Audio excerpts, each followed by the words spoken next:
Alright guys, so you probably want to know what's the MMO that everyone's playing. It's Final Fantasy XIV, dude, right? Like, yeah, that's pretty obvious. So, in inspiration of that, you know, you could tell that's what everyone's talking about just because that's how social media works. Certain algorithms put everything together, and certain streamers have, like, all the views. So if they play any one game, then that's going to be the biggest game. Asmongold's playing Final Fantasy XIV, thus everyone else is playing it, thus everyone's talking about it, covering it. Nothing new has really happened, but then all the stuff with Blizzard has happened, so basically, mass exodus of a certain game into other games, and people want to know. It's not just Final Fantasy XIV though. So yeah, we're gonna start the video. I'll go ahead and rant a little bit on that game from my experience that I know, but just know we got a whole list of games to talk about that a lot of people they're playing, they're checking it out, and they're having a great time, and these are all games that I will recommend too as well. So yes, starting it out, Final Fantasy XIV. How far have I gotten? To the first dungeon. I've gotten to the first dungeon. And if you've gotten that far, you probably have a similar experience to me, which is not the best. Final Fantasy XIV comes to life later on. Final Fantasy XIV comes to life with a certain kind of mentality and personality, and maybe a fanaticism toward a certain aesthetic. But yeah, I'm somebody who's played every MMO, pretty much. I've played almost every Final Fantasy. Yeah, you would think I would love this, and I'm gonna be frank, I hate it. I think objectively it's bad design.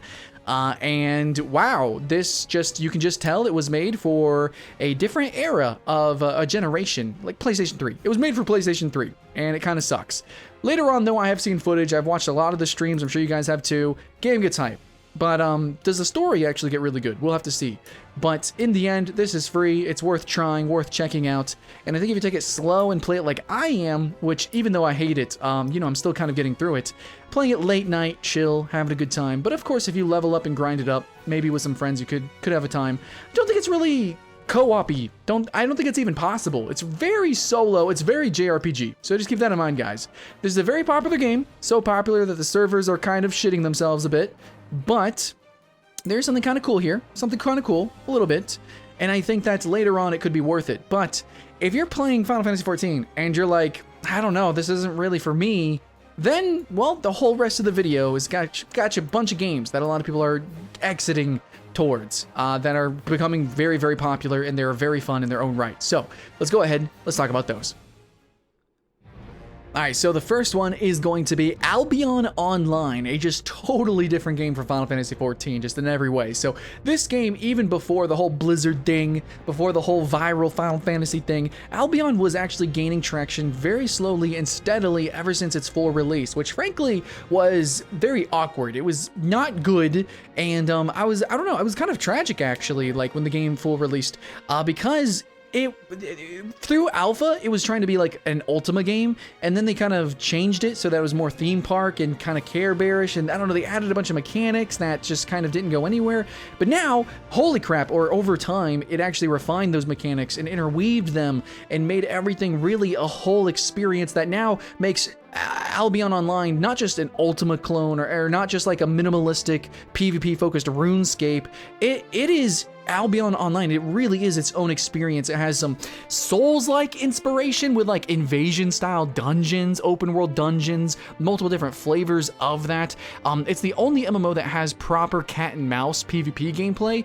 Every other sandbox game has more like wolf and sheep. It's a little bit different. Just think about it, okay?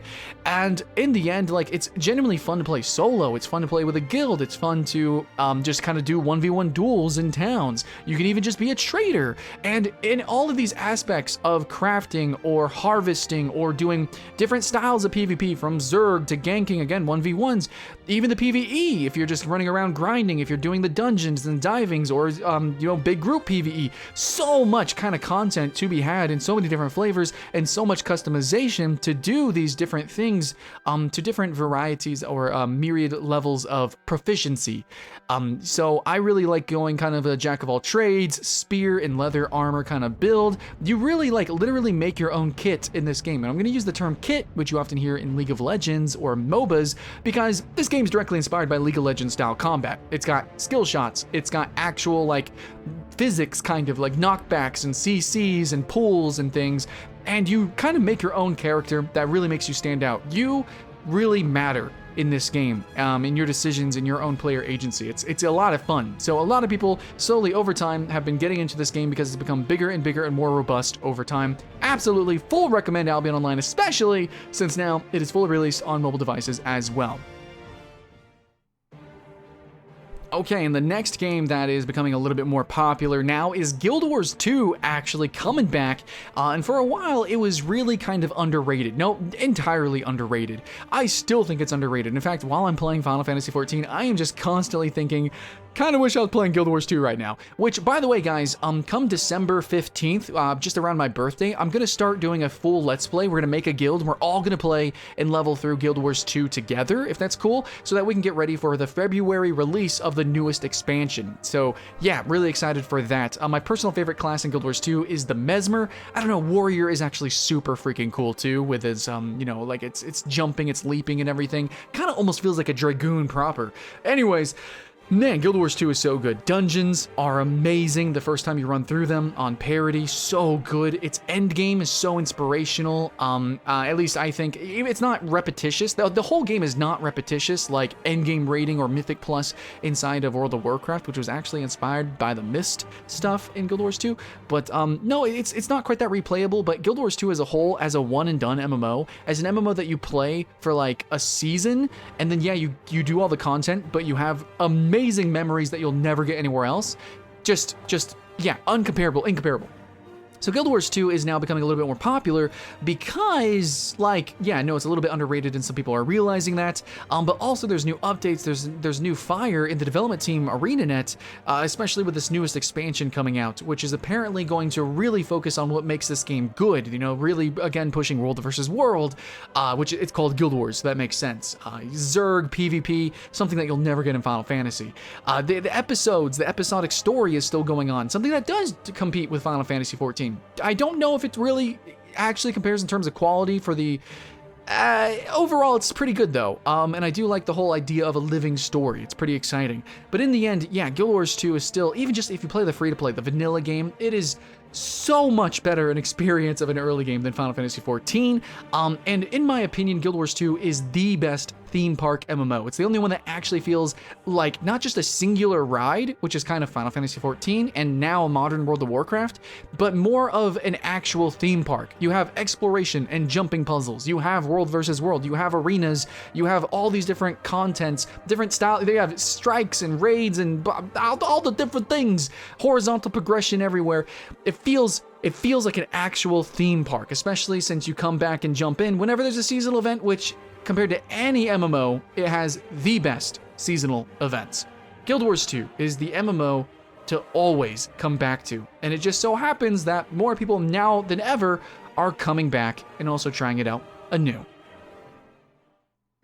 And to end the video, which I could say so many different kind of games, because frankly, everyone is looking for any new MMO, which has like always been the case. But now that the pot has been stirred and people really are having these mass exoduses from Final Fantasy XIV, which there's so many more people going into it, so you don't really see it. But also, you know, obviously World of Warcraft, people are kind of trickling down through the different games.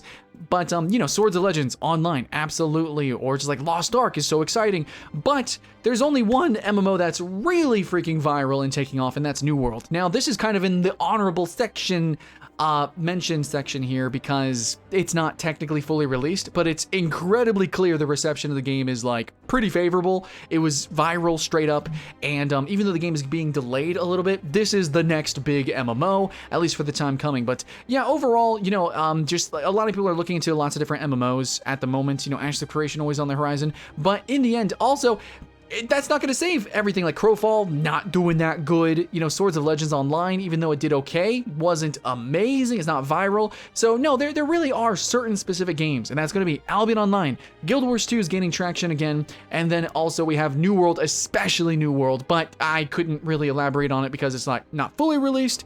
But if you want to know my opinion, I think that New World is actually going through a similar development phase as Albion, where it was going to be a full sandbox game, but then has drastically changed. So now it's more of a theme park game. I think its only detriment is that it doesn't have a good story, but when it fully releases, I think they're going to fine-tune that, refine it, and it's going to be a really good theme park game that also has PvP, which is something that Final Fantasy XIV does very, very poorly. And even, debatably, World of Warcraft. So maybe New World could actually kind of bring that back. And also, New World is the only MMO that has really Soulsian style combat, or at least that inspiration, right? It's the only one that's really dark and almost horrific, actually, when it comes to a fantasy MMO. So I think the setting, the overall mechanics, and I think the theme, I think overall there's a lot of fun gamification in New World that has a lot of people kind of refreshed for the genre, which, just a lot of games are very refreshing right now as well. So, Starbase coming out, a new MMO FPS, Ashes of Creation on the horizon.